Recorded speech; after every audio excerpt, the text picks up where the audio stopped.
Boa noite a todos. Estamos aqui então com o ilustríssimo professor Carlos Nogueira para mais uma vez, né, de um ângulo diverso, ilustrar melhor e poder explicar com o devido relevo sobre os problemas do Concílio Vaticano II, né, no momento de tanta confusão doutrinal, sobretudo devido aos últimos acontecimentos, né, conclave, etc. Mas hoje não vamos focar nisso, né? Não vamos focar na questão do pontificado de Leão XIV, né, do Santo Padre, Papa Leão XIV. Vamos focar somente naquelas questões mais estruturais dos problemas do Concílio Vaticano II. E aí, mestrão, tudo bem? Tudo bem? Como vai, André? Tudo bem, graças a Deus. E, bem, claro que vai ter, né, o professor que vai falar a maior parte do tempo, mas a gente combinou aqui que seria como uma conversa, né? Uma conversa, claro, com o devido rigor, com a devida justeza, mas, ao mesmo tempo, algo mais descontraído. Então, pode ser que eu faça algumas intervenções, né, faça algumas perguntas assim de bate pronto, né? Ele também, quando eu estiver falando, possa complementar alguma coisa, né? Só que de modo que não vai atrapalhar, digamos assim, a dinâmica, né? Uhum. Dessa, enfim, dessa nossa transmissão. Então, mestre, eu penso que para introduzir esse assunto, a gente tem que abordar a coisa, tecer pelo menos assim, 4 marcos, certo? Além de falar da própria intenção da natureza do magistério conciliar, da natureza sui generis do magistério conciliar, a gente também tem que traçar os marcos onde ele mais suscitou assim incompreensões e problemas no sentido de ruptura, no sentido de deposição do ato magisterial que desagou em realmente modificações, né? A palavra inglesa que eu estou tentando achar é shift, né? É de fato aquela mudança, reviravolta, né? Uma espécie de vendaval, que é na questão, primeiro de tudo, né? E sobretudo a questão da liberdade religiosa, que é o ponto assim que mais suscitou indignação da parte dos católicos, né? Sobretudo da parte de Dom Lefebvre e dos seus, enfim, seus sacerdotes, etc., da sua obra, do seu legado. Uhum. Então, o senhor pode começar, né? Fica à vontade, Bom, né? obrigado. Obrigado. Antes de mais nada, só insistir o seguinte: falo aqui em nome próprio, não tenho delegação de ninguém, tudo que eu disser será de minha responsabilidade. Eu digo a mesma coisa, tá? Estou falando, não falo em nome de instituto nenhum, não falo em nome de Tá bem. congregação nenhuma, eu falo simplesmente enquanto simples fiel católico em nome próprio. Uhum. Bom, quais são os pontos em que há problemas no Vaticano II? Antes de tudo, a própria concepção de magistério. Depois, a noção de tradição e de verdade católica. Noções ainda equivocadas quanto à igreja, quanto à missa e à liturgia em geral, quanto ao sacerdócio, quanto à redenção, quanto à noção mesma de homem e de humanidade, quanto à noção do reino de Deus, quanto ao matrimônio, né? Quanto às seitas ou grupos ou comunidades heréticas cismáticas, que o próprio concílio vai chamar irmãos separados, as religiões não cristãs, a política, as relações entre igreja e Estado e, finalmente, a questão da liberdade religiosa e da consciência individual. Como se vê, não é pouca coisa. Cada um destes pontos suscitou no concílio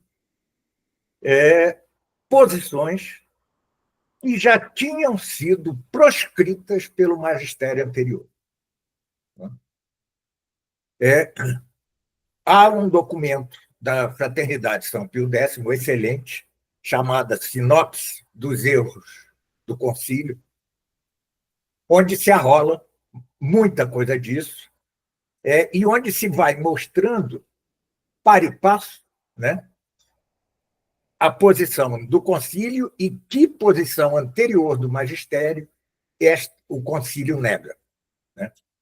Relembrar que o padre Calderon, em seu livro A Candeia debaixo do Alqueire, dá 3 notas características da doutrina conciliar, ou seja, dos documentos conciliares. Primeiro, confusão, né?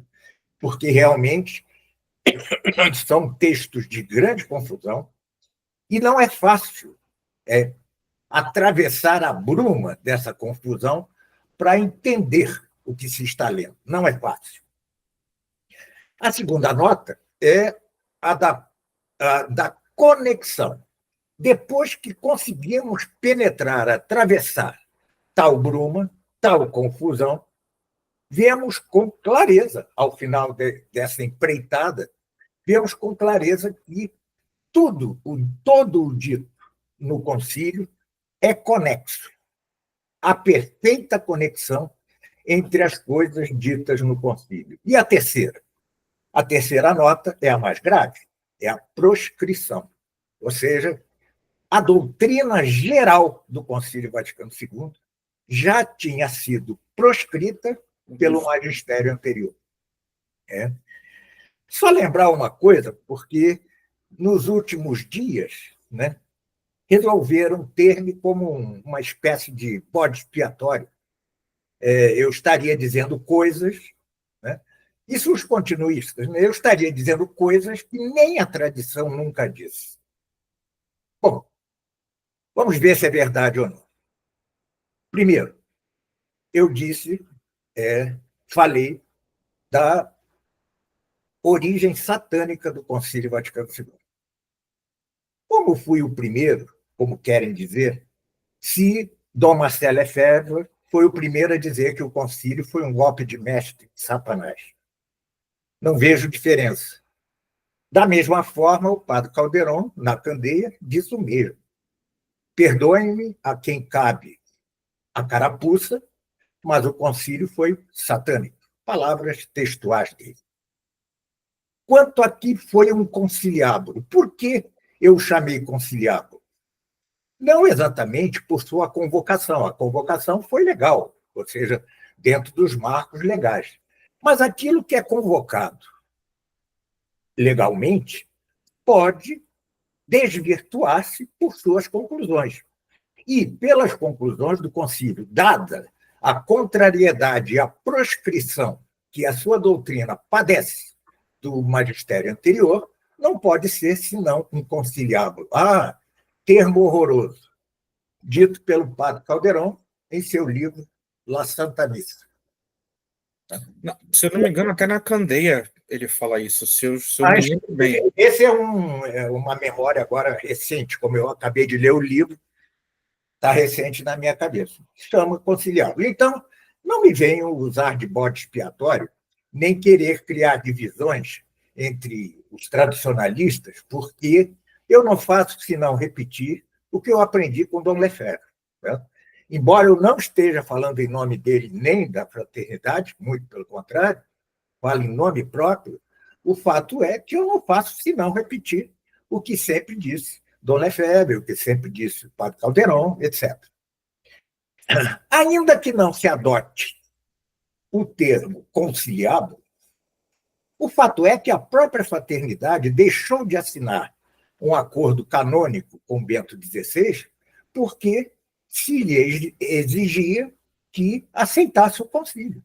Né? Essa era a exigência feita para assinatura, e a fraternidade não o fez, não assinou. Ora, por que é que não se assina algo que seja o reconhecimento de um concílio ecumênico? Justo porque é um conciliábulo.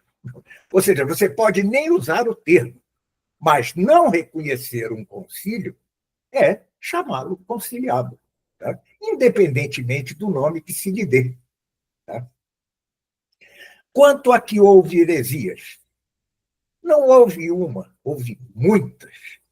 O que é a heresia? Antes que o magistério determine certa posição, até então, o que você tem é um erro. tá certo? Você tem uma posição errada. Dou um exemplo, muito aqui a esmo. O Papa João XXII, num sermão, disse o seguinte: as almas dos bem-aventurados, quando se separam do corpo, né, não goza ainda da bem-aventurança. Ela espera, como que dormindo, até a ressurreição na parousia. Isto era um erro, né? Ia contra séculos da própria tradição. Mas o que fez o Papa seguinte? Decretou formalmente que sim, que todas as almas, assim são beatas, assim que se separam do corpo, já gozam da bem-aventurança. A partir daí, você voltar a dizer o que disse João 22 antes dessa decretação, é uma heresia. Isto é uma heresia. A heresia é reincidir num erro que já foi condenado pela Igreja. É nesse sentido que se trata de heresias. Temos 1000 heresias no Vaticano II. 1001 heresias. Começo pela central. Por que central? Isto eu aprendi de Calderón, do padre Calderón. Estamos diante do magistério da Igreja, ou seja, do Papa, dos bispos reunidos em concílio. Eu, como leigo, como simples fiel, não posso arvorar-me em juiz deles. Absolutamente não. A não ser que eles façam aquilo que eles fizeram, a saber, em vez de impor sua autoridade, a depuseram. De que maneira? Elaborando, no próprio Concílio Vaticano II, a doutrina do sensus fidei do povo de Deus, que seria assistido diretamente pelo Espírito Santo, razão porque o magistério da Igreja perde o papel de docente, de garantidor do sensus fidei, e passa a ser uma espécie de mediador de debate, de unificador, né, do povo de Deus. Nada mais que isto. Ora, devemos docilidade ao magistério justo porque ele é vicário de Cristo e assistido pelo Espírito Santo para ensinar, para ser docente, não para ser mediador.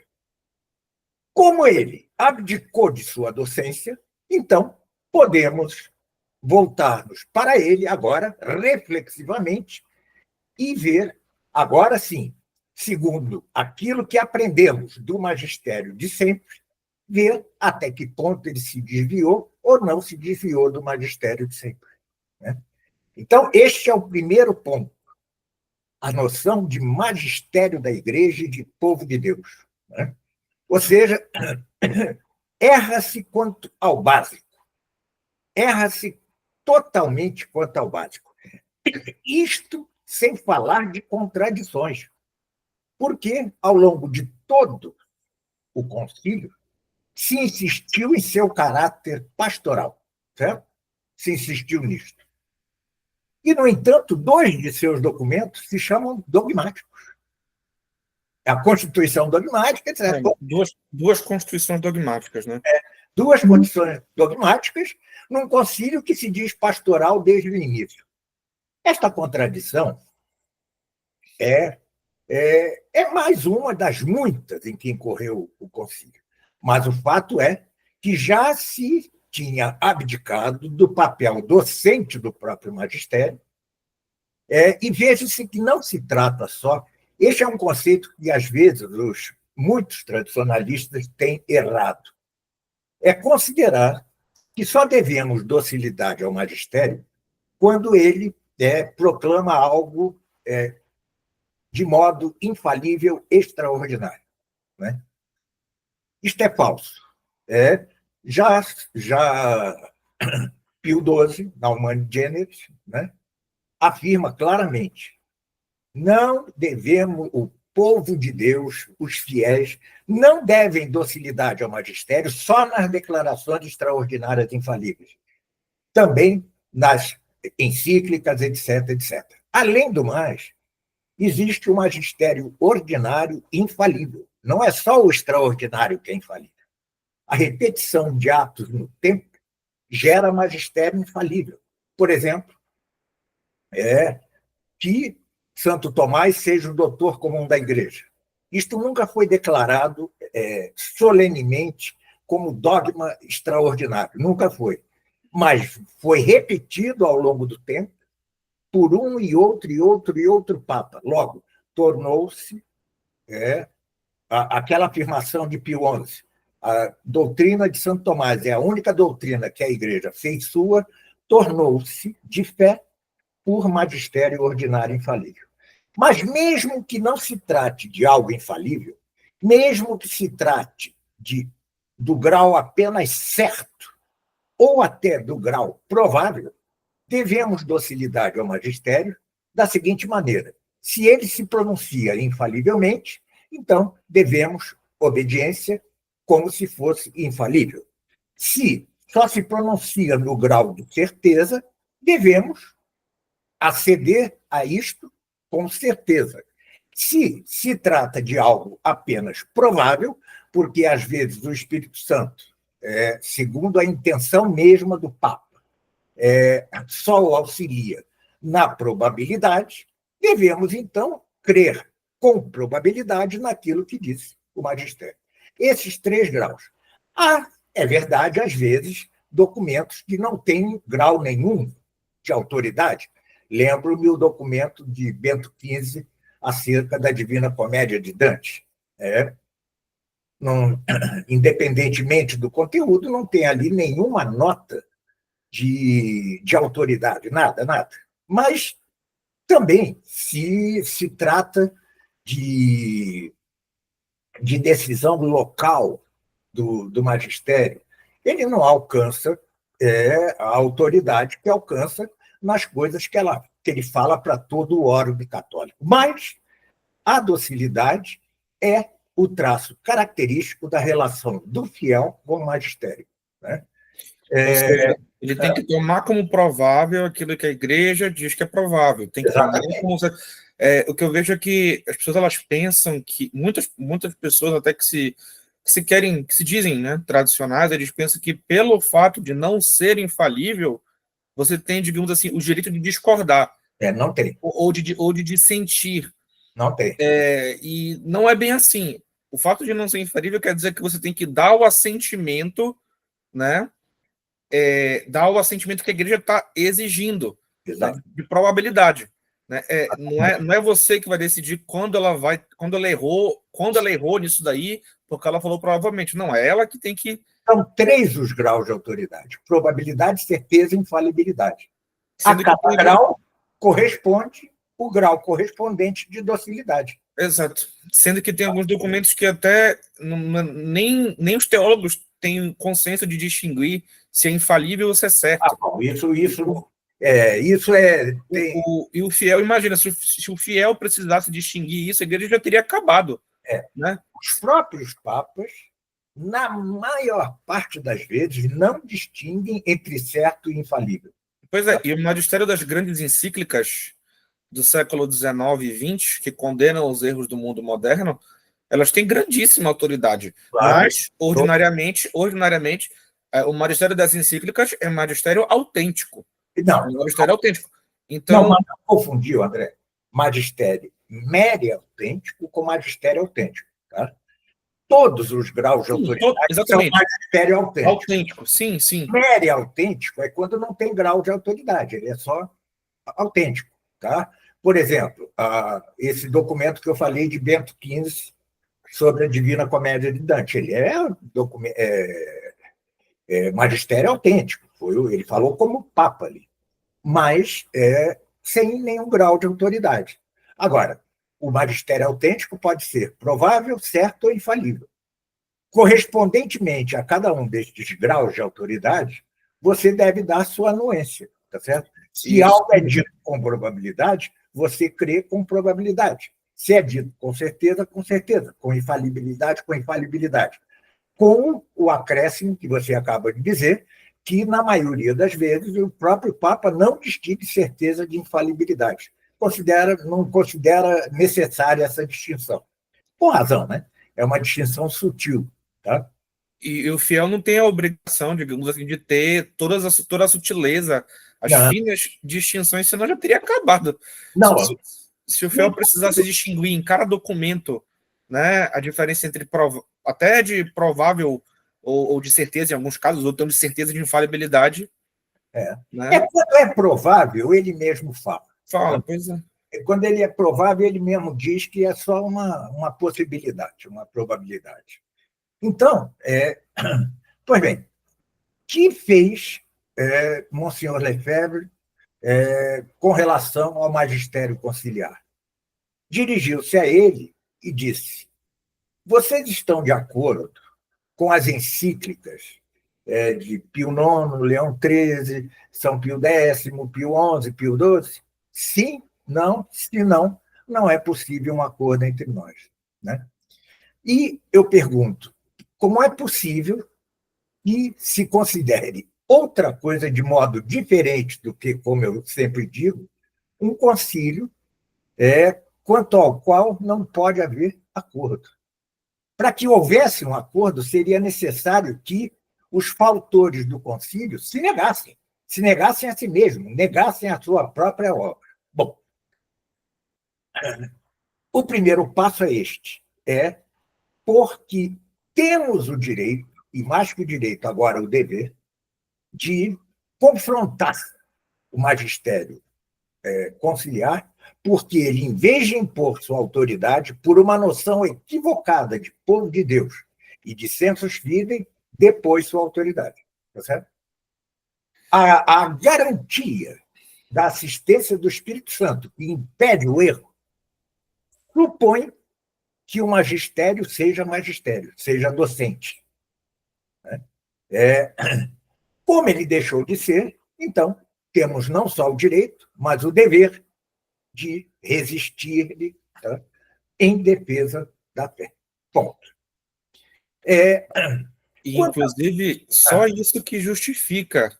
Só isso. pelo fato dele não ser magistério autêntico que justifica coerentemente o ato de Dom Lefebvre, do próprio Orlando Fedeli, embora ele não teve... Ele divulgou o livro, né, do Padre Calderon, disse que, inclusive, foi o que melhor ensinou ele sobre a missa. Ele divulgou esse livro do Padre Calderon. Só que eu acho que ele não... Pelo que pessoas que conhecem ele, que também aderem a, né, essa posição do Calderon, que eu entendo ser a única correta, do ponto de vista da coerência e da consistência, dizem que ele não teve tempo hábil para ler o livro, porque ele morreu um ano depois. E, de fato, é um livro que exige fôlego, né? Exige maturação. Você tem de lê-lo e mastigá-lo, né? Exato. Eu demorei 4 anos lendo esse livro todo dia para poder aderir à tese. Né? Eu aderi mais rapidamente porque eu traduzi, né? Sendo tradutor, você conhece as entranhas do livro, né? É impossível não conhecê-lo. Então, eu aderi mais rapidamente por causa disso. Então, veja, só o que justifica a posição de Dom Lefebvre, Dom Maier, né, dos fiéis da tradição mesmo, do Orlando Fedeli, né, de contrapor publicamente os erros do concílio, é porque ele não é magistério autêntico. Você não pode discutir publicamente sobre um concílio ecumênico da igreja. Se tem alguma perplexidade, você tem que mandar em privado, recorrer em privado para a Santa Sé, e caso ela lhe mande uma resposta que não sane a sua dúvida, em tese você tem que se resolver, assim, rezar, se resolver, né, de certo modo, ou então suspender a questão. Mas eu já vi um padre que já morreu, não vou dar o nome, é tradicionalista, mas independente, ele, por um entendimento equivocado quanto à docilidade devido ao magistério, ele não só criticava o Vaticano II, como começou a criticar tal documento de Pio XI, tal de Pio XII, ou seja, ele começa a extrapolar, tá certo? Porque tem aquela noção equivocada de que só os dogmas são infalíveis e requerem docilidade, né? Mas eu acho que o livro do Padre Calderon já estabeleceu definitivamente isto, né? Ou seja, não vejo mais, não vejo tradicionalista, posso estar enganado, como eu não sou exatamente vinculado a nenhum grupo, mas eu não vejo ninguém incorrendo nesse erro de começar a criticar Pio XII, Leão XIII, ou seja... A Pio XII, no máximo, quanto à reforma litúrgica, né? Mas isso é outra questão. Mas Mas o ponto... Mas o mesmo ponto assim, a reforma litúrgica, ele tinha o direito de fazer. sim, não se nega o direito, se nega só que ela é inferior, mas aí isso é outra questão. É outra história. O ponto é que só se pode resistir em face, só se pode contrapor publicamente de igual para igual, impugnar publicamente, enquanto mero fiel, justamente porque não é magistério autêntico. Senão seria um gravíssimo escândalo você botar em dúvida. Quando tem uma disputa teológica e a igreja se inclina para uma posição, já é proibido o debate, a discussão, continuar a discussão entre os teólogos. Claro. Né? Então, mas pode discutir privadamente. Tá, mas aí então você está dizendo que todos os grandes baluartes da tradição erraram, cometeram um escândalo. Né? Então, só se justifica a posição da tradição de modo coerente e consistente via Calderon. Se você quiser manter a coerência numa outra posição, querendo fazer um mero estudo interno, né, um mero debate interno, que a gente sabe que isso, no final das contas, é inócuo, né? Não produz o efeito pretendido, que tudo só é uma questão de interpretação, você perde a consistência. Se você quiser contrapor publicamente algo que você toma como magistério autêntico, você perde a coerência. Né? Com Calderon, a coerência, a veracidade e consistência, eu vi que elas conseguiam se harmonizar perfeitamente. Né? Agora, claro, não quer dizer que os padres que ainda não aderiram à tese do Calderon sejam padres assim mal intencionados. Claro que não, né? Pelo contrário. Né? Porque é uma questão que precisa de tempo, né? De tempo hábil para compreender. Mas é a posição que eu defendo, né? Ou seja... Sim, eu também. Outra coisa, só para... Outra coisa que é como que um preâmbulo dos erros é a noção de redenção e de humanidade. Tá certo? O concílio diz N vezes, que o objetivo dele, né, o objetivo da igreja é unir a humanidade, é redimir a humanidade. Né? Isto está ligado à doutrina equivocadíssima do mistério pascal, tá certo?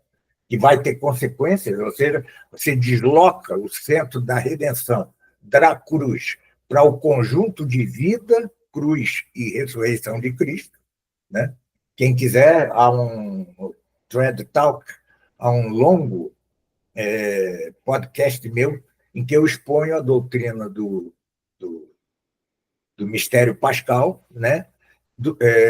Repetindo ao Padre Caldeirão. É um documento que ele tem, eu repito, praticamente repito, né? Ainda que com as minhas palavras um pouco, mas quem quiser entender a doutrina do mistério pascal e seus problemas e a sua influência decisiva na reforma litúrgica, tá certo?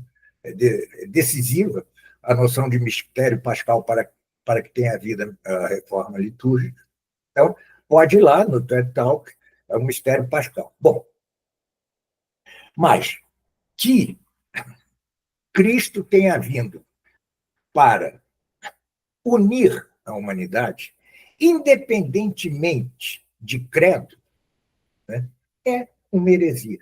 Isto está negado por 19 séculos de magistério da Igreja. São 19 séculos, não é o documento X ou Y, deixa daquele Papa, são 19 séculos. É negar a própria história, a primeira parte da história do cristianismo, que são os séculos de martírio. Certo?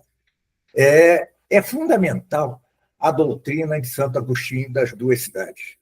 Né? Nunca haverá só a cidade de Deus. Ela sempre estará mesclada com a cidade do demônio e do amor próprio. Mas o reino de Deus é a cidade de Deus, e não a humanidade inteira na qual subsiste a Igreja Católica, certo? Ou seja, este é um dos erros capitais do concílio, capitais. Tá? Considerar que a humanidade é o objetivo da Igreja. A união da humanidade, independentemente de credo. Né? E aí já estamos no irenismo, né? No irenismo e no ecumenismo, tá certo? A falsa noção de semina verbi, né? Que uns mágicos hoje em dia querem justificar, não é senão uma deformação do dito por São Justino Mártir. Ele fala de semina verbi, a semente do verbo, na filosofia de Platão e Aristóteles. É ali que ele vê. Independentemente, eu não concordo, mas, independentemente disto, ele jamais teria pensado em sementes do verbo nas religiões não cristãs. A mesma religião não cristã que ele combatia e contra a qual ele se tornou mártir. Tá certo? E veja, teve uma pessoa que eu fui querer ele confrontar nisso daí, que ele não entendeu o que você estava falando. Né? Ele não entendeu. Ele não, mas olha, você pode ver que existe elementos, né, materialmente verdadeiros nas demais religiões. Mas, ora, não existe erro em absoluto. Não existe erro absoluto.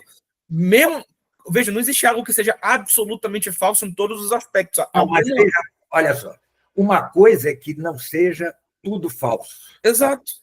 Mas outra coisa é semente do verbo. Exatamente. Exatamente. Semente do verbo é só na Igreja Católica, porque fora dela não há salvação. A semente do verbo é o que salva.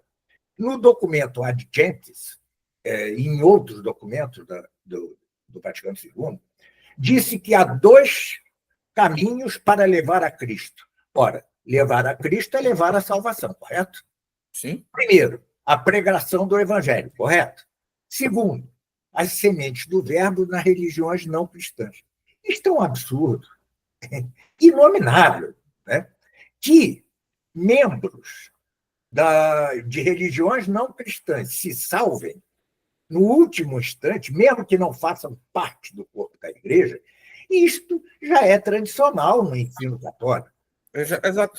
Porque na hora da morte, na hora da morte, ele, por uma graça especial, ele, como diz São Pio X em seu catecismo, ele, na hora da morte, entra, não no corpo da igreja, mas na alma da igreja, que é o Espírito Santo. Tá? Então, ele se salva apesar da falsa religião. Se houvesse semente do verbo, ainda que imperfeitas, elas contribuiriam para a salvação. E é isto que diz o Vaticano II. E isso, inclusive, coaduna com o perennialismo, né? Sim. Mitigado, pelo menos. Porque eu vou dizer que as religiões são realizações parciais da Igreja de Cristo. Exatamente. Isso é herético. Isso é herético. Isso é herético. Muito mais com as religiões não cristãs, mas também com as comunidades cismáticas e heréticas. Também. O que há de semelhante nas comunidades heréticas e cismáticas? Vestígios. Não, elementos de demolição. Certo? Ou seja, são restos de demolição. É isso que existe ali. Nada mais que isso. E como está separada da árvore, que é a igreja, não corre a seiva da salvação ali.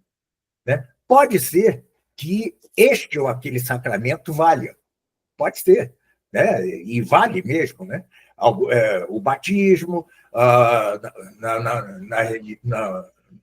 na igreja ortodoxa, a própria Eucaristia, vale.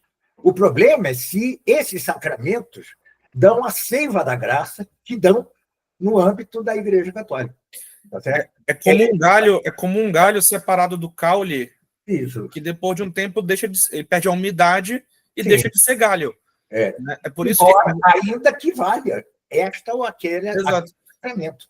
É por isso que, na verdade, o termo é vestígios da igreja, não é elementos. Elementos pressupõem algo vivo, né? Mas é vestígios. eu gosto da expressão restos da demolição, né? Sim. Acho que é até mais perfeito que vestígio. Eu sei que vestígio é o termo tradicional. Próprio, Mas eu gosto muito desses são restos de demolição. Veja, os que se salvam fora do corpo da igreja, eles não se salvam por causa da religião falsa que eles praticam.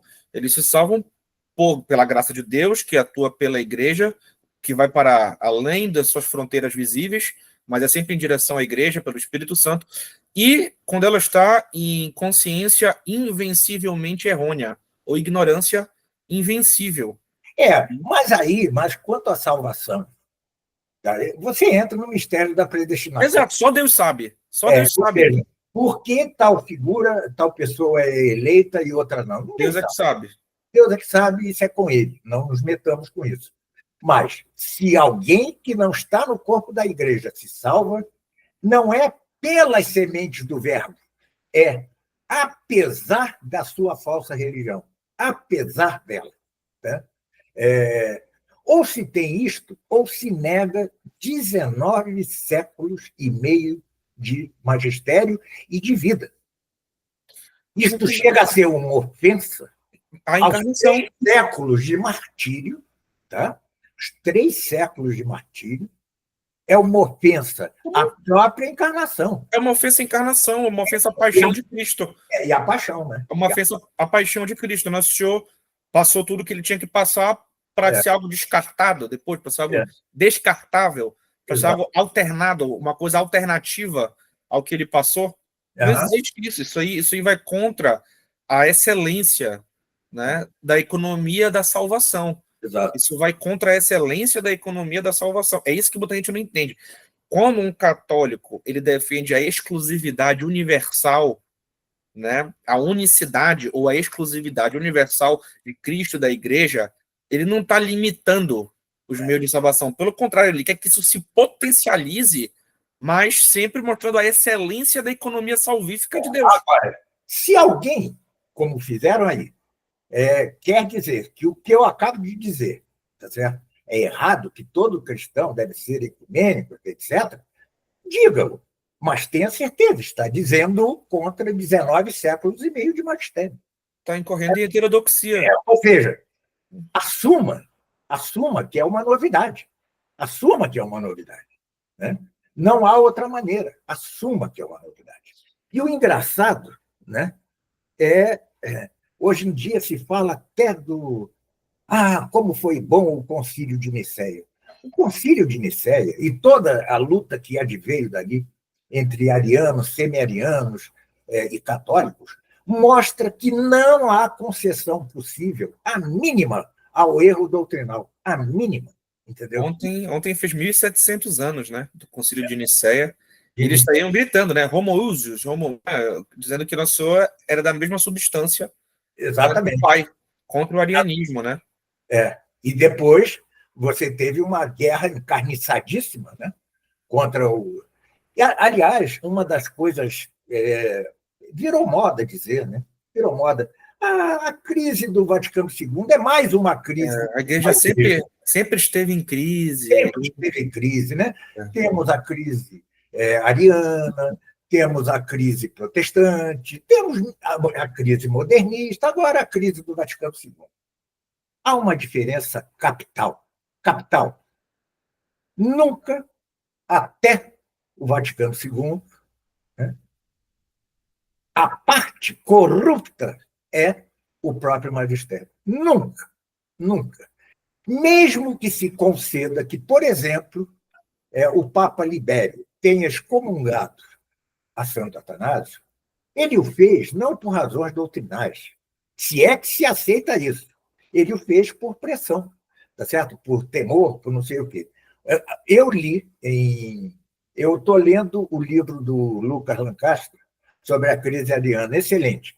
Mas, como eu tenho pouco tempo, é um livro de 1000 páginas, eu estou na página 350 ainda, então não sei o que é que ele vai dizer do Papa Libério. Mas, pelo que eu li em Santo Afonso, o Papa Libério, pressionado pelo imperador de Constantinopla, né, e pelos arianos em geral, ele sim teria excomungado Santo Atanásio.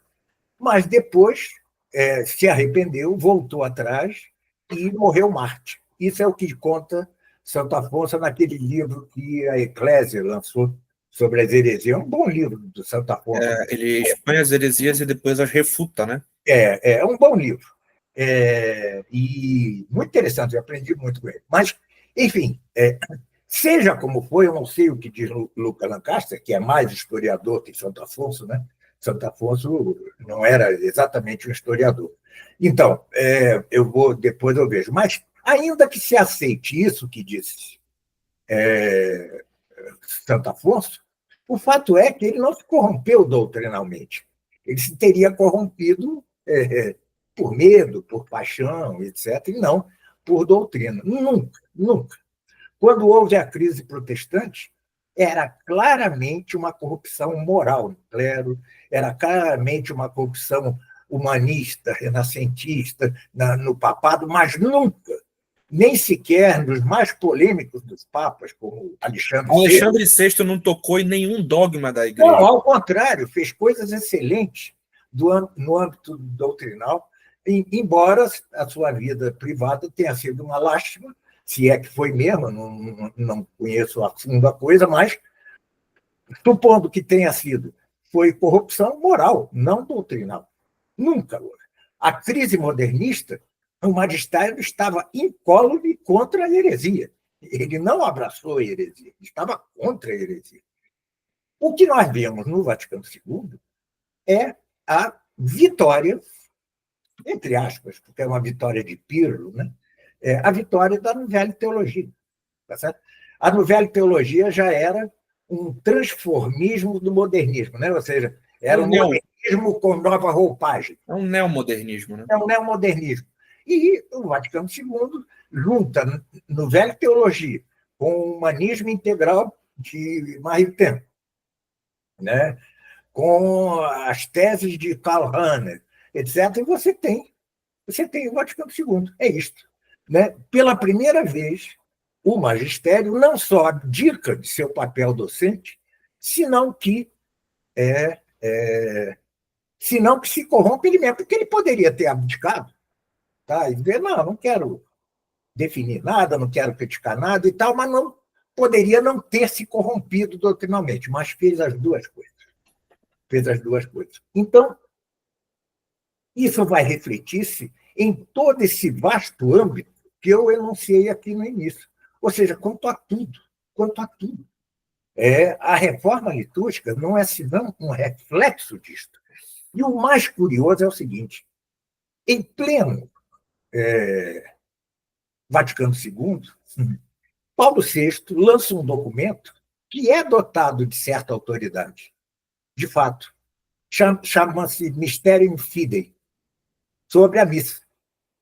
Curiosamente, ele defende bem ali a missa tridentina. Logo depois, ele vai aprovar uma reforma litúrgica que retirou a expressão Mysterium Fidei da fórmula da consagração do vinho. Vejam a que ponto se chega, certo? Se há documentos deste magistério conciliar que tenham algum grau de autoridade, um é esse, é o Mysterium Fidei, tá certo? Outro seria o Humanae Vitae, talvez. Mas, veja, logo depois ele nega. Ele vai fazer o oposto do que disse no seu documento Mysterium Fidei. Então, isto tudo é inédito, é inaudito. Sem precedentes, assim, no sentido de...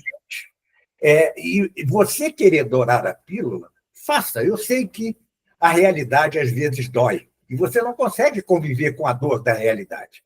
Mas é libertador, porque as pessoas que... Pelo que eu já vi, todas as vezes que alguém fala isso, de que a igreja sempre esteve em crise, ou é de uma ignorância tremenda, ou essa pessoa ela colabora, ela tem vínculos, ela tem compromissos viciados. Três possibilidades. Ela tem compromissos viciados com entidades modernistas, com movimentos modernistas. Quem diz isso tem três possibilidades. Ou é uma estupidez invencível, o que é possível, tá? Uma ignorância invencível, ou é cegueira voluntária, também é possível, ou é hipocrisia. Não há quarta opção. É uma dessas três. Tá certo? Querer comparar a crise atual com as crises anteriores é de uma absurdidade, entendeu? Não é digno de uma pessoa minimamente inteligente. Não Não é. merece ser, pois é, não merece ser levado a sério. Realmente É, não merece ser levado a sério. é. Agora, é óbvio que dizer essas coisas que nós estamos dizendo aqui, né, desperta o ódio em muita gente. O que se pode fazer? É o preço que se cobra, que se paga por dizer a verdade. Sempre foi assim, e agora mais que nunca. Porque agora nós temos uma situação inaudita, triste, de não lutar só contra os inimigos da igreja, mas de lutar, tá, em defesa da fé contra aqueles mesmos que deveriam ser os guardiões da fé e não são. Então, o nosso papel é ingrato, antipático, tá? Desperta furor, mas o que se pode fazer? É isso. Mas, ao mesmo tempo, existe alegria na batalha também. Só de reconhecer a crise. E é claro também que essa defesa da fé, essa impugnação pública, é claro que ela é feita com a devida reverência ao sujeito do magistério, ao sujeito da autoridade. Né? Ninguém está aqui dizendo que se deve ter um espírito de desprezo à figura do Papa, à figura dos bispos, né? O que se deve resistir naquilo que eles erram, né? No desvirtuamento magisterial deles. Todo tradicionalista que se preze, que eu conheça, ao rezar o rosário, o terço, sempre reza pela intenção do Papa, entendeu? Todo tradicionalista reza una cum, ou seja, com o Papa. E o Papa nomeadamente, Francisco, isso aqui. No caso, agora, Leão XIV. Leão XIV, sim, não, mas eu falei Francisco porque a gente, que é engraçadíssimo, há os sedes vacantistas. Há dois tipos de sede vacantista. Há o sede vacantista mais coerente, apesar de errado, que é aquele que diz que a sede está vacante desde Paulo VI ou João XXIII. E há aquele que acha que só ficou vacante com Francisco, né? Agora já não deve estar de novo, né? Ou seja, uma confusão só. Mas os tradicionalistas sempre rezaram suas missas una cum, ou seja, com o Papa Francisco, mesmo que era o mais problemático deles, assim, né? O fruto maduro do concílio. Mas mesmo com ele, nunca deixamos de rezar com ele e por ele. Nunca, nunca. Eu não me lembro de um rosário que eu tenha participado, de um terço, em casa, na igreja, no meio tradicionalista. Não conheço um em que não se nomeie ao Papa, tá? Não se reze pelo Papa. Então, não se trata disso, não é? Ao contrário, reza-se muito e muito por sua conversão, tá certo? Por seu retorno à tradição. Só de falar isso, muita gente já vai acusar a gente de orgulhoso. Quem são vocês para rezar pela conversão do Papa? Porque eles pensam que eles reduzem a conversão num aspecto meramente moral. Né? Eles não entendem que isso é um problema doutrinal de fundo. Só podemos fazer isso porque o magistério elaborou uma doutrina em que ele renuncia a seu papel docente. Logo, eu tenho não só a possibilidade, mas o dever de criticar. E, ao fazê-lo, devo rezar por sua conversão. Claro, conversão à verdade, não é conversão à verdade. Conversão à verdade. É por isso que nós rezamos pelo Papa. Mas, então, a única coisa que eu gostaria de demonstrar, assim, em geral, é isso. Ou seja, não se está dizendo nada novo, nada novo. É natural que entre os tradicionalistas, tem uma linguagem mais virulenta, outro menos. Isso é natural. Tá? Isso vai da personalidade de cada um, do pendor de cada um. Mas, de modo geral, os tradicionalistas têm grande unidade quanto a isso. Sobretudo, digo eu, depois que o padre Caldeirão esclareceu bem este ponto e impede a deriva para o tradicionalismo crítico, né?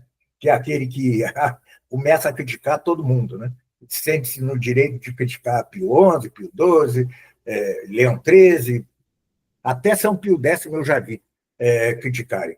Mas, eu já ouvi uma coisa dizendo assim, que a culpa dos sacrilégios de hoje foi por conta de São Pio X, que permitiu, que incentivou a comunhão diária. Olha o absurdo. A comunhão diária e a participação do povo na liturgia. E a participação ativa, né? Ou seja, um absurdo total. Grotesco, isso é grotesco, isso é de um absurdo. E É, aí não pois tem limite, né? Aí é um poço sem fundo. O sedvacantismo também, ele tem esse aspecto assim de, além de ser um terraplanismo teológico, ele é um poço sem fundo. Eu conheci um sedvacantista, o senhor falou, né, que tem o coerente e tem aquele que era antigamente chamado de Bento Vacantista, né? Que achava que Bento XVI era o Papa e Francisco não. Mas eu conheci um que ele diz que não tem Papa desde Gregório. Não, Então, e uma vez ele falava, teve uma vez que ele foi dar uma aula, ele falou assim, não, porque semana passada eu estava fora da igreja, agora eu estou dentro de novo. Não, e há aqueles irmãos Diamond, que eles dizem que na Suma Teológica há 250 heresias. Só isso. Né? Ou seja, a coisa é um escândalo. 250 heresias na Suma Teológica. Você imagina o que é isso. Bom, então, é isso. Não há nada de novo. Nada de novo sob o sol. É a mesma e velha crítica. Tá? Não há outra. Tá? Não há nenhuma novidade. Quem quiser me usar para bode expiatório vai continuar a usar. Eu sou carcudo, pode fazer à vontade. Mas não vá. Eu quis fazer esse vídeo até para mostrar que eles estão vendendo um peixe falso, que o que eu estou dizendo é novo, é novidade. Não é. Não faço senão repetir. Tá? E, aliás, muito docilmente aquilo que eu aprendi. Tá? Eu não me meto nas querelas internas, mas já errei muito quanto a isso, nas querelas internas entre os tradicionalistas, se deve fazer acordo, se não deve. Não me meto nisso.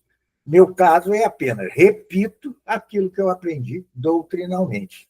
E aquilo que eu aprendi doutrinalmente nos leva à clara evidência de que o Vaticano II produziu várias heresias. Não gosta do nome heresia? Heterodoxias, está melhor assim? Várias heterodoxias, tá? Negando a proscrição, indo contra a proscrição prévia dos próprios papas, tá?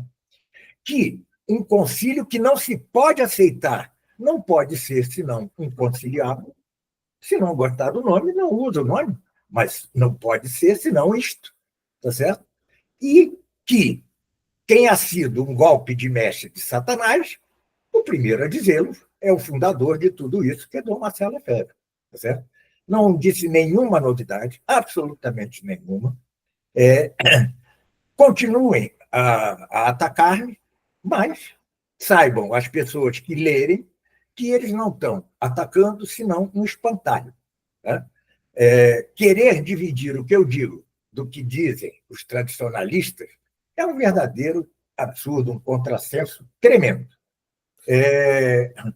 E recomendo o meu curso online de 13 aulas, salvo engano, A Atual Crise na Igreja. É gratuito, hein?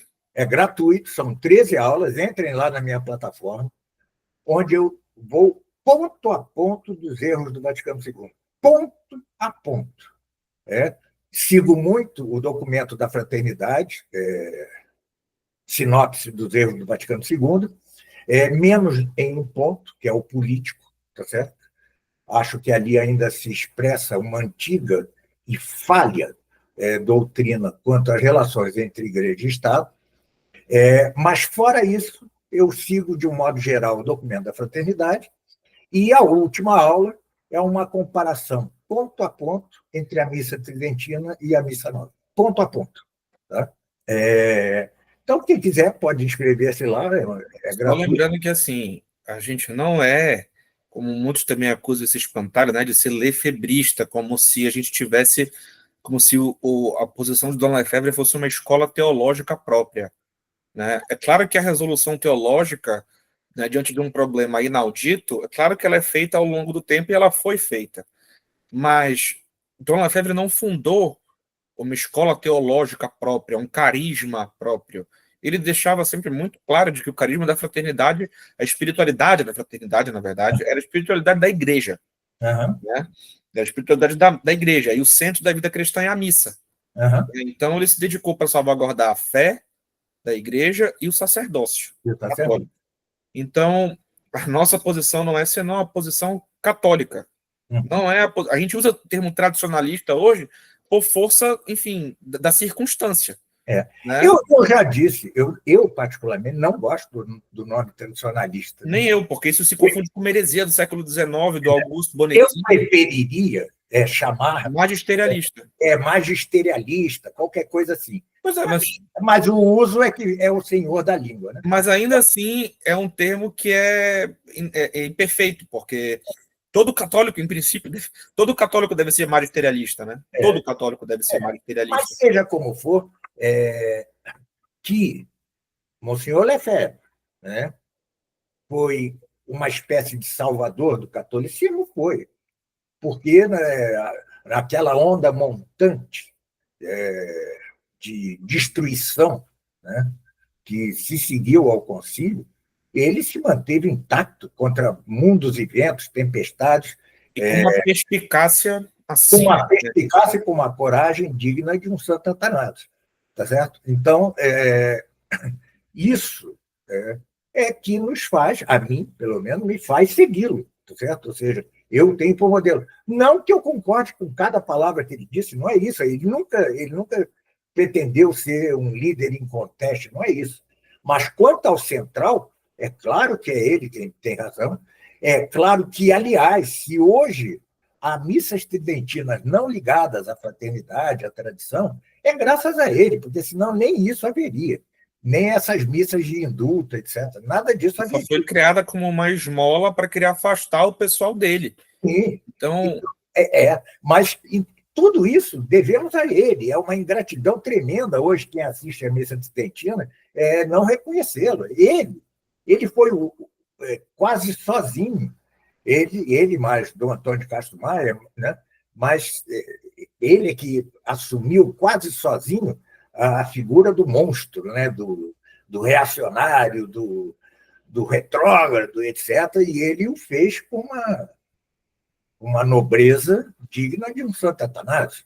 Tá ao certo? ponto assim dele transitar pelas ruas, né, e ver um jornal que se falava mal dele, como se ele fosse de rebelde, e lidar com isso assim com paz, né, de modo pacífico, assim.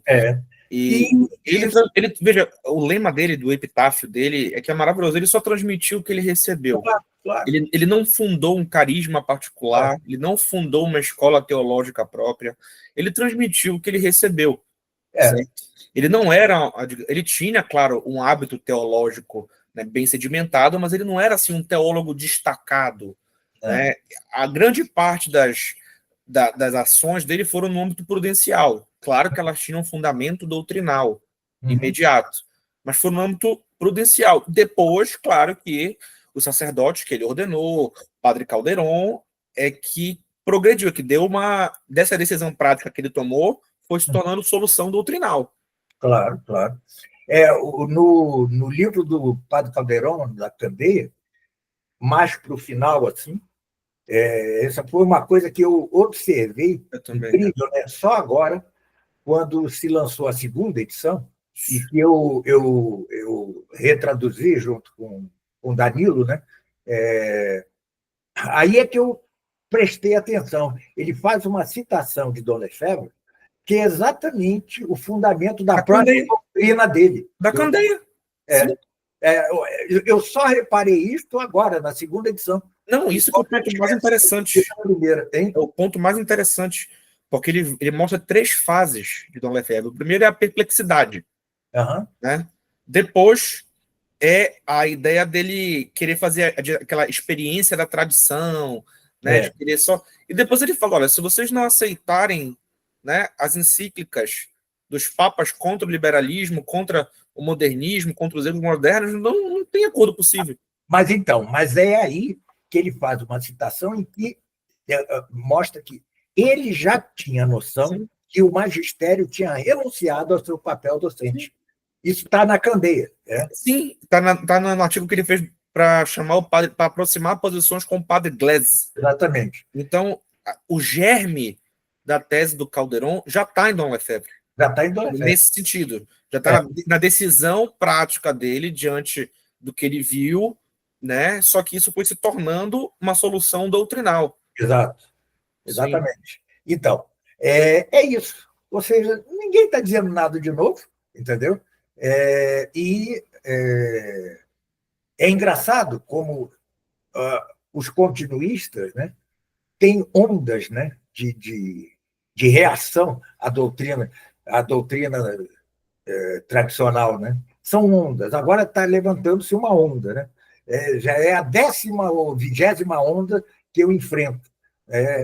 E eu, que sou um sujeito assim individual. Casca grossa, né? Sim, eles podem fazer à vontade, eu não ligo mesmo. Mas seja como for, nada essencialmente é novo. Pode ser que eu ou outros usemos de um termo mais forte, etc., mas essencialmente é a mesma. Ou explicita alguma coisa, né? Por exemplo, a questão do sacramento do crisma. Eu penso que depois de investigar essa questão durante 4 anos, eu penso que eu consegui chegar numa solução que ainda não fora resolvida, pelo menos na aplicação, Aham, uma das aplicações.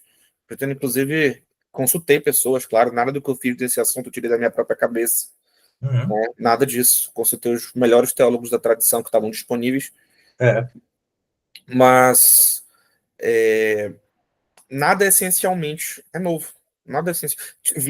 A conclusão que eu tirei também, eu vi que já estava em Dona Febre. É impressionante. uhum, Impressionante. Estava no documento dele de 89, né? Só que não é um documento assim que é fácil de encontrar.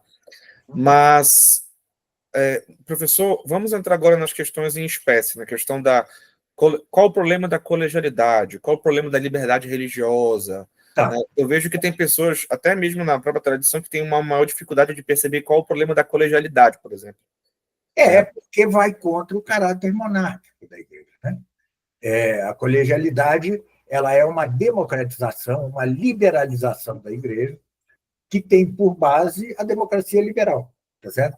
Ou seja, a mesma democracia liberal que saiu, que é produto da iníqua Revolução Francesa, né? Que é uma das coisas mais anticristãs que já houve, foi a Revolução Francesa, e seu produto, que é a democracia liberal, que não é senão uma religião, como dizia São Pio X, mais universal que a Igreja Católica, e que existe tão somente para tirar os freios de todas as paixões, para isso existe a democracia liberal, é a tentativa, a colegialidade de introdução do democratismo no âmbito da Igreja. Então, Francisco não fez mais que dar continuidade ao, né? A sinodalidade é a colegialidade em sua forma mais avançada. O Papa Francisco, tinha uma frase que eu reputo genial: in finis velocior. No final, as coisas ficam mais velozes. É isso. Ele simplesmente continuou na marcha começada pelo Vaticano II e aprofundou um pouquinho. Bom, como quer que seja isso, é contra o caráter monárquico da igreja, tá certo? É a descentralização, e isto tem que ver com aquilo que eu disse no início. O Papa passa a ser um mediador, tá certo? Ele já não é a figura docente, ele já não é o rei, ele já não é o imperador, ele é um mediador, Um unificador de pareceres, assim. um unificador de pareceres. É isso que ele é, tá certo? É, e as conferências episcopais ganham cada vez mais autonomia, até para determinar a forma litúrgica, tudo, ou seja, é uma Pois bagunça é. completa. Né? Veja, foram 19 séculos e meio de tendência à unificação litúrgica. Em meio século, você tem uma tendência oposta, né? A descentralização, a, a, a, a multiplicação de formas litúrgicas ao absurdo e muitas delas sacrílegas. Né? Ou A seja, Conferência Episcopal Lusitana alterou, na sua tradução, a fórmula da Crisma. pois é. A Conferência Então, Episcopal Lusitana fez isso. tudo isso é resultado da colegialidade. Tudo isso. E a sinodalidade não é senão o último degrau da colegialidade. É isso. É o último grau. Não é mais que isso. Tá? É a tendência a tirar o caráter monárquico da Igreja. Qual seria a outra coisa? Não, a outra coisa é o seguinte: uma pessoa pela qual eu nutro estima, conheço essa pessoa já há mais de 10 anos, né? Tivemos, claro, né, debates e embates, né, em matéria doutrinal, né, mas uma pessoa que eu participei quando estava começando a faculdade, os cursos dela, né, de Platão, de Aristóteles, é uma pessoa que eu de fato tenho estima, é uma pessoa que de fato eu tenho apreço. E justamente por esse apreço também que muitas vezes leva, né, à posição de confronto, de oposição fundamental às doutrinas heterodoxas que ela sustenta.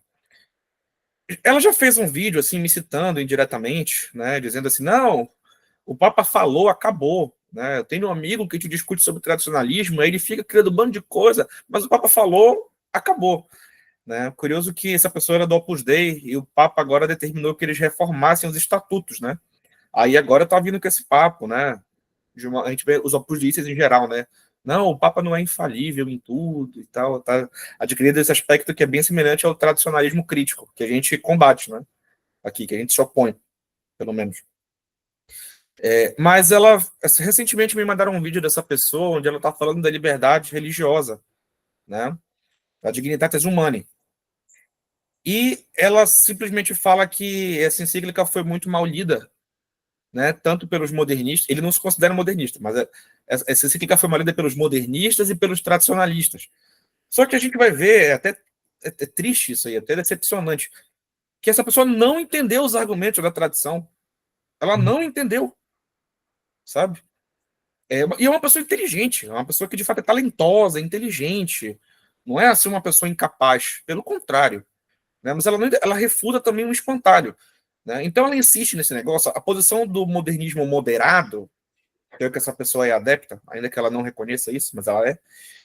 Ela diz que o quê? Que a liberdade religiosa é um direito natural por ausência de coerção por parte do Estado sobre os indivíduos, para que eles possam perseguir a verdade religiosa. Veja o senhor. Tal direito seria consequência da natureza livre do homem, dotada que é de razão e de vontade. Segundo ponto é que ele fala assim, não, a liberdade religiosa como acadêmica, ela é válida tanto para cristãos como para não cristãos. Né? Nenhum dos dois grupos, né, quando seus exemplares seja a maioria, pode tolher, né, a liberdade religiosa do outro.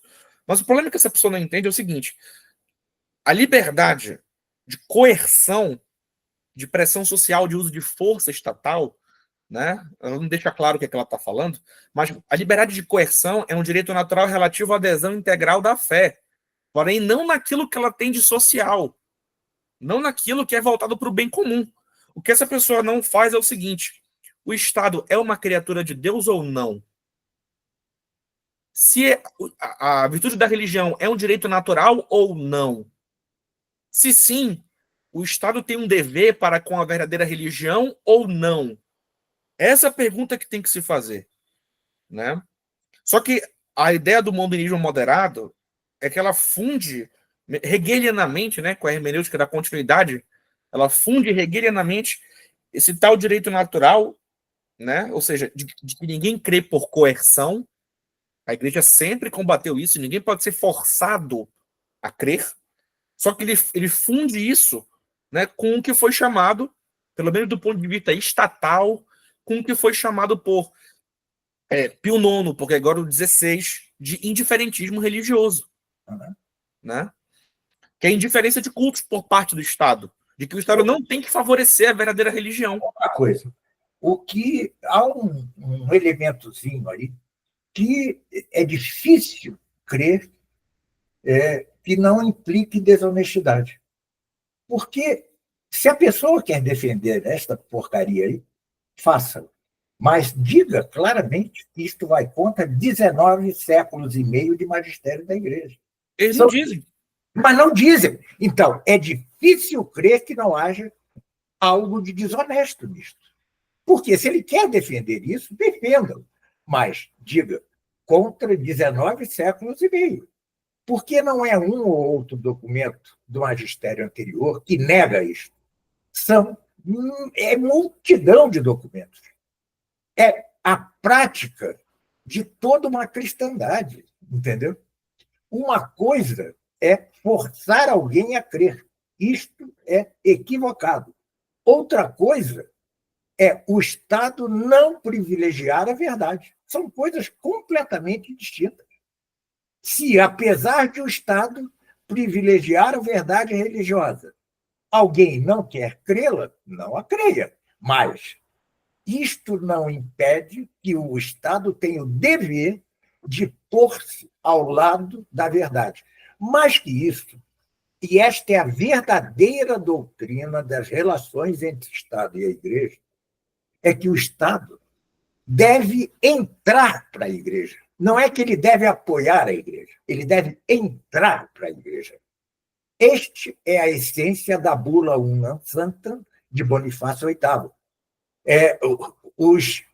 Os defensores dessa novidade herética dizem que termina o documento sem obrigar isto. Como não?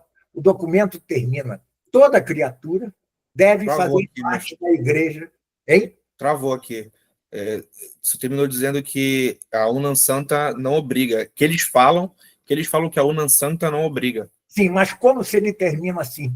Toda criatura está obrigada a fazer parte da Igreja. Ele considera criatura também o Estado. É isto.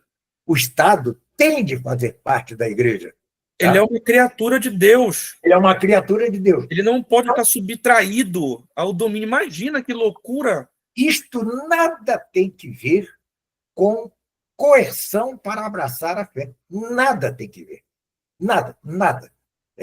Houve erros na história da Igreja quanto a isso? Provavelmente, tá certo? Erros, eu digo erros de aplicação, de aplicação, isolados, de algum governante que quis obrigar, sei o quê. Pode ser? Pode ser. Mas nunca foi doutrina da Igreja isto, a obrigação de abraçar a fé contra a sua consciência. Mas o Estado, sim, está obrigado não só a abraçar a verdadeira fé, mas a entrar na Igreja. Tá? E isto é a cristandade. A cristandade é um conjunto de nações que fazem parte da Igreja. É o estado perfeito da Igreja. Tá?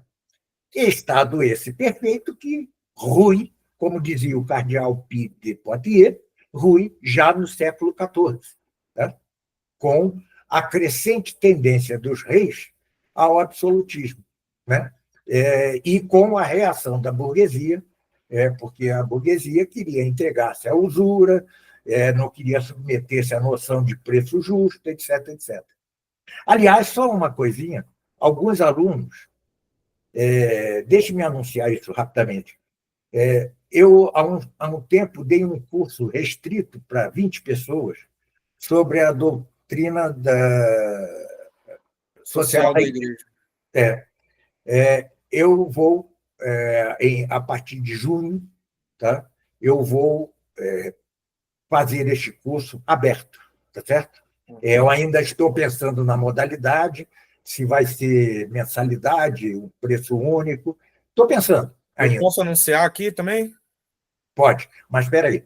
Então, em junho, eu vou começar a pensar nisto, já que é uma questão até muito atual, né? A doutrina social da Igreja, o Papa Novo aí fala disso, etc. Então, eu vou tratar disso, mas, atenção, os defensores dessas novidades todas esquecem que a doutrina social da Igreja inclui a doutrina da realeza social de Cristo. Claro. Que é aquela segundo a qual os estados devem ser parte da Igreja. Tá? Então, esta é a verdadeira doutrina social da Igreja. Não é só a parte econômica, como muitos querem. Não, nisso haveria uma relativa concordância entre todos. Né?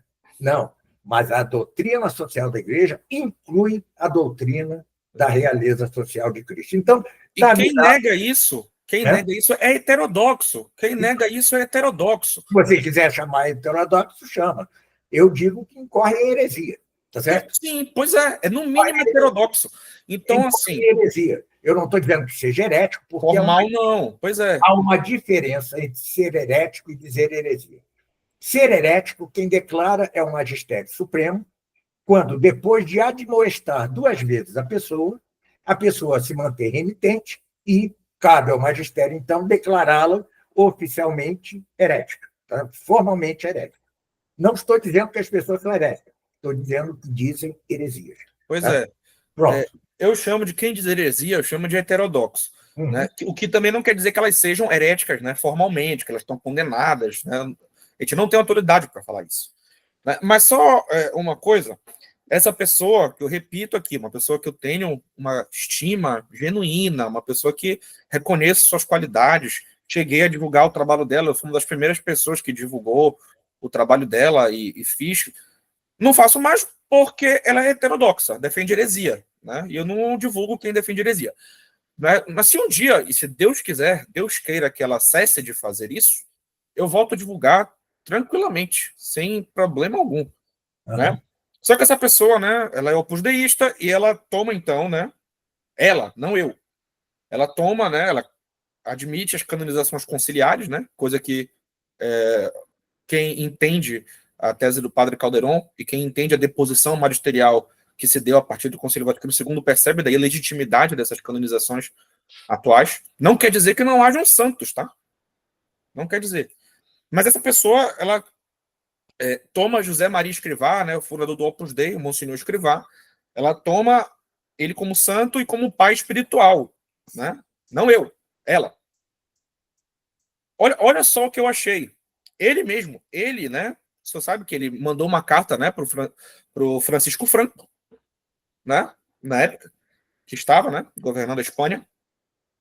Veja só, ele disse na carta, o teor dela, ele disse a seguinte coisa: Excelência, não quero deixar de unir as muitas felicitações que haveria recebido por motivo da promulgação dos princípios fundamentais da Constituição espanhola, né? A obrigada ausência da pátria em serviço de Deus e das almas, longe de debilitar o meu amor pela Espanha, veio, né, se cabe, a acrescentá-lo. Com a perspectiva que se adquire nesta Roma eterna, pude ver melhor que nunca a formosura dessa filha predileta da igreja, que é a minha pátria, está se referindo à Espanha. Né? Na ocasião que se ha servido em tantas ocasiões, de que o Senhor se serviu de tantas ocasiões como instrumento para a defesa e propagação da santa fé católica no mundo. Ainda que apartado de toda atividade política, né? José Maria Escrivá era tido como nunca falo de política, né? Sobretudo política partidária, o que nesse caso é compreensível, né? Mas ele fala assim: ainda que apartado de toda atividade política, não posso deixar de me alegrar, né? Como sacerdote e como espanhol, né, que a voz autorizada do chefe de Estado proclame a nação espanhola, proclame que a nação espanhola considera como timbre de honra o acatamento da lei de Deus segundo a doutrina da Santa Igreja Católica, Apostólica e Romana, única e verdadeira fé, inseparável da consciência nacional que inspirará a sua legislação. Ou seja, os ortodeístas não são muito... Pois é. Eles não seguem. Esse documento eles não falam disso, né, cara? Esse documento aí assim. Eles não falam isso, né? Se você for nas formações dele, eles não tocam nesse assunto. Tabu. Né? Então, na fidelidade à tradição católica de nosso povo, se encontrará sempre, junto à bênção divina, para as pessoas constituídas em autoridade, a melhor garantia de acerto nos atos de governo. E na seguridade de uma justa e duradoura paz no seio da comunidade nacional. Peço a Deus Nosso Senhor, né, que colme, né, Cumule, né, que cumule a Vossa Excelência de toda sorte de venturas e lhe depare graça abundante no desempenho da alta missão que tem confiado. Receba, Excelência, o testemunho da minha consideração pessoal mais distinta com a com a segurança, né, das minhas orações. Travou. Ele diz: receba, Excelência, o testemunho. Travou. Espera aí. Travou. E agora? Tá, voltou. Ele disse, termina: receba, Excelência, o testemunho da minha consideração pessoal mais distinta com a segurança de minhas orações para toda a sua família. Indômino. José Maria Escrivá de Balaguer, Roma, 23 de maio de 1958. Belo texto. Pois é, nesse tivemos um José Maria Escrivá red thread, né? Defendendo o Estado católico, defendendo a Constituição católica, né? Muito diferente do que os que se alegam filhos dele fazem hoje. Né? O problema é que é o seguinte: você acha José Maria Escrivá para tudo. Você tem o José Maria Escrivá que diz que o muçulmano é filho de Deus, como ele. Você tem o José Maria Escrivá que é tridentino, assim, quando ele vai falar dos motivos de credibilidade da religião. Né? Então você tem o José Maria Escrivá que rejeita a missa nova, que diz para guardar os missais antigos, que eles voltarão. Então, assim, é um negócio que às vezes eu percebo que eles conseguem formular um José Maria Escrivá para chamar de seu, dependendo de qual estado está a igreja, sabe? Eu não duvido que se por algum motivo, por algum milagre, o Papa voltar a exercer magistério autêntico e nos confirmar na fé, eles vão pintar o José Maria Escrivá super red thread. Né? Imagina. Mas isso aconteceu. O artigo 2 da Constituição da Espanha, na época, de Franco, estava dizendo isso. A nação espanhola considera como timbre de honra o acatamento à lei de Deus, segundo a doutrina da Santa Igreja Católica, Apostólica e Romana, única verdadeira e fé inseparável da consciência nacional que inspirará sua legislação. O Pio XII disse que a concordata não é o instrumento ideal da relação entre igreja e Estado, mas a época era de concordatas, e Pio XII disse que a concordata com a Espanha era o modelo de concordata. Né? Olha só. Pio XII, Pio XII, além de dizer que a guerra na Espanha foi uma guerra santa, tá? Ele disse isso, uma guerra santa. Ele disse que a concordata com a Espanha foi o modelo de concordatas. Tá? Isso eu depois... não estou dizendo que José Maria Escrivá é inerrante, tá? Eu estou dizendo que aqui nessa carta ele foi... É um belo documento. Ele foi, assim, esplêndido. Belo documento. Mais uma vez também, não estou dizendo que eu apoio Franco, estou dizendo só dessa carta. Estou dizendo em relação a essa carta, tá bom? Tá. Mas enfim, é isso, mestre. Eu recomendo aos que tenham dúvidas, aos que queiram procurar realmente conhecer o Vaticano II em suas entranhas, que ou leiam este documento da Fraternidade, Sinopse dos Erros do Vaticano II. Eu acho que ele está disponível na internet, provavelmente. Acho que está no site da Permanência, se não me engano. Quem quiser uma exposição oral, eu a faço em meu curso, com a diferença no campo da política, tá? E com o acréscimo da comparação entre a missa nova e a missa tridentina como última aula. Coisa em que eu também me baseio naquele livro O Problema da Reforma Litúrgica, né? Da Fraternidade, que foi escrita pelo Padre Caldeirão e por Jesus Mestre Roque, eu acho, o outro padre, não sei ao certo. Mas, enfim, mas não dê ouvidos a gritos, né? Não dê ouvidos a ataques, a espantalhos. Vá você mesmo, procure. Né? Eu também estou para o Trad Talk, gravei, são 6 horas de vídeo, tá? Dividido em 3 partes, em que eu repito mais ou menos isto do meu curso, tá? Esse documento da Fraternidade. Né? Então, aprofunde-se, né? Não se deixe guiar nem pelo receio de ver a realidade tal como ela é, por mais dolorosa que ela possa ser, nem dê ouvidos a gritozinhos um pouco histéricos, na saiu o André, um pouco histéricos na internet contra o tradicionalismo. Né?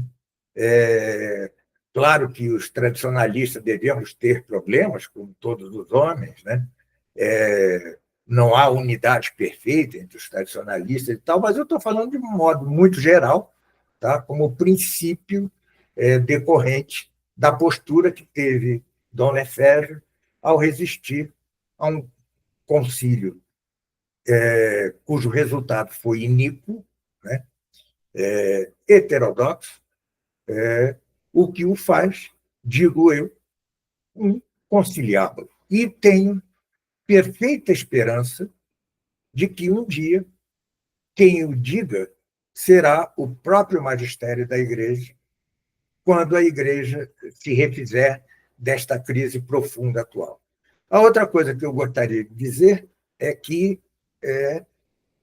como eu mostro em meu livro Comentário ao Apocalipse, que sairá este ano, este período triste da Igreja que estamos vivendo, né, está perfeitamente profetizado na Escritura. Né? Isso eu mostrarei a partir do Apocalipse, mas não só, também de São Paulo, etc.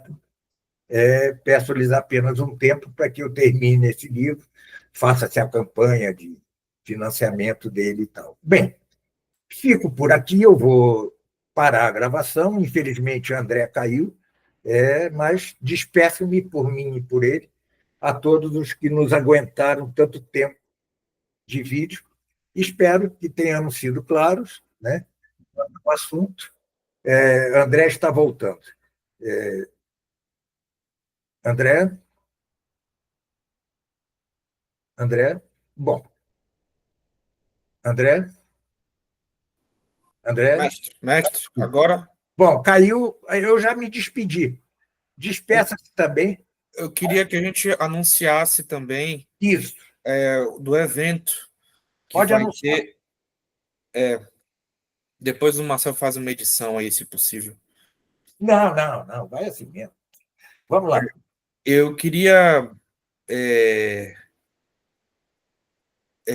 convidar, então, o pessoal de São Paulo para o lançamento, né, do nosso livro, lançamento presencial do nosso livro Direito Natural e Metafísica, né, organizado pelos nossos queridos Pablo Cánovas e Marcos Paulo de Araújo. E Tiago Magalhães. E Tiago Magalhães, como eu poderia, né, o grande Tiago Magalhães. Né, um trabalho fantástico que eu e o professor Nogueira tivemos a alegria de fazer parte, né, de fazer um artigo com relação a, enfim, questão da falácia naturalista, né, o artigo do professor Nogueira é o justnaturalismo de Santo Tomás não é naturalista, né, e o artigo que eu trato é sobre a razão especulativa e razão prática em Santo Tomás, né, falácia naturalista também, e a virtude da religião e a beatitude, né. E vai ter, então, até agora tem confirmada 2 edições. A primeira vai ser em São Paulo, no dia 30 de maio, lá na Unítalo, né? Se eu não estou enganado, é esse o local, né? Na Unítalo. Às 20. O professor Nogueira estará presente, né? Ele e outras pessoas, né, que escreveram no livro também, né? Dia 30. Hã? Dia 30. Dia 30, de 30 de maio. Vai ser numa sexta-feira. Né? Então, convidamos todos os que moram em São Paulo e arredores, né, para que possam comparecer. Vai ser uma oportunidade interessante, né, de a gente, enfim, conversar, né, conhecer também, comprar o livro, que de fato são 2 livros, assim, são 2 tomos, né, maravilhosos, muito bem editados, muito bem diagramados, né, e o evento também aqui em Belém do Pará também, né, os nossos colegas, nossos amigos, né, colegas de Belém também, advogados, magistrados, filósofos, teólogos, interessados, né, cientistas políticos, né, estão convidados para o evento de lançamento do livro aqui em Belém no dia 28 de junho. 28 de junho, vai ser num sábado também, em que o professor Nogueira estará presente para fazer uma mesa, né, redonda de apresentação, redonda não, né, só uma mesa de apresentação, para conversar sobre diversas questões em torno do livro, né, e algumas pessoas também que escreveram no livro estarão presentes também. Então, convido a todos, tanto o pessoal de São Paulo e arredores, como de Belém e arredores, que compareçam. Vai ser uma oportunidade única, né, ou pelo menos uma oportunidade muito especial para conhecer o professor Nogueira e outras pessoas, né, outros escritores do livro. Já tem o local em Belém? Sim, sim, vai ser no Centro Social da Trindade.